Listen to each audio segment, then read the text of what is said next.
চলো আজ মাগুর মাছ রান্না করব। আর কীভাবে রান্না করবো চলো একসাথে দেখি। আমি চামড়াটা একবারে ছিলে ফেলে দিছি, ডলছি না। এরপর ভাজি করছি, ভাজি করার পরে ভাজি করতেছি, তোমরা দেখতেছ অনেকক্ষণ ভাজি করছি। মাছ যেগুলো ছিল একটার পর একটা দিয়ে দিয়ে ভাজি করছি, তা তোমাদেরকে সংক্ষেপে দেখানোর চেষ্টা করছি। অনেকদিন আসলে ভালো করে বড় ভিডিও দিতেছি না, ভালো লাগতেছে না, মনে যা আছে তা কেমন যেন নিজেও অসুস্থ ছিলাম। তা আজকে থেকে আবার দেখতেছি, সবাই দোয়া করবো আমার জন্য। আর অনেক দিন হলো মানে মনটা কেমন জানি ভালো লাগতেছে না। আর আমি যেখানে থাকি, আমি তোমাদেরকে বলছি আমি চিটাগাংয়ের মানুষ, থাকি কুমিল্লা। পানি চতুর্দিকে পানি, মানুষের কষ্ট। এখনও পানিও আসছে খুব দ্রুত, কিন্তু যাইতেছে অল্প। অবশ্য আমার বাসায় ওঠেনি, আমার বাসার আশেপাশে সবাই পানি উঠছে। অনেক কষ্ট, যে মানুষের কষ্ট আসলে মানে দেখতে অনেক খারাপ লাগে। হাঁটারও জায়গা নাই, বাহির হলে চতুর্দিকে পানি। এরপরে দেখলে ভাজি করার পরে আলু এবং পেঁয়াজ, রসুন কিংবা আদা বাটা আমি ব্যবহার করি নাই। আর মাংসের মশলা দেবো, এত ঝামেলায় যাব না। লবণ দিলাম, মাংসের মশলার প্যাকেট থেকে মানে 4/3 মশলাই আমি দিয়ে দিছি।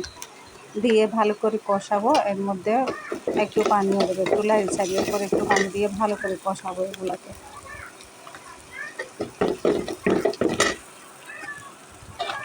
দেখতেছ আমি লাস্টে একটু পানি দিলাম, পানি দিয়ে ভালো করে কষাবো।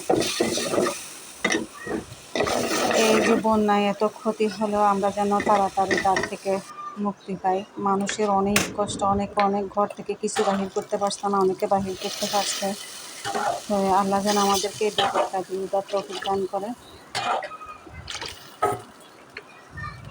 আমি এরপরে পানি দিলাম, কষানোর পরে পরিমাণ মতো পানি দিলাম, পানি দিয়ে মাছগুলো দিয়ে দিলাম এবং ভালো করে উতরাইয়ে আমি এইগুলাকে নামাবো। দেখতে থাকো।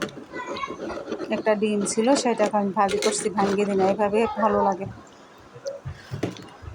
ভালো করে উতরাবো এবার, খুবই ভালো করে উতরানোর পরে কালারটা খুবই সুন্দর হয়েছে, ঝুলগুলা ঘন হয়ে গেছে। আলু দিছি এই কারণে, আলু যেন ভাঙ্গি ঝুলগুলো ঘন হয়, এই কারণে আলু আর পেঁয়াজ দিছি। পেঁয়াজের সাথে একটু আলু, কয়েকটা আলু দিছি, দেখতেই পারছো তোমরা। কালারটা অনেক সুন্দর হয়েছে, অনেক সুন্দর হয়েছে। গ্যাস বন্ধ করে দিলাম, এবার খাওয়ার পালা। খুবই সুস্বাদু হয়েছে, তোমরা রান্না করে দেখতে পারো। মাংসের মশলার প্যাকেটে যেহেতু সব মশলা দেওয়া থাকে, এই কারণে আমি অন্য কোনো মশলা ব্যবহার করি নাই, আর বাটিতেও যাই নাই। তাই মাংসের মশলার প্যাকেট থেকে কিছু মশলা দিয়ে দিলাম। খেতে দুর্দান্ত হয়েছিল কিন্তু।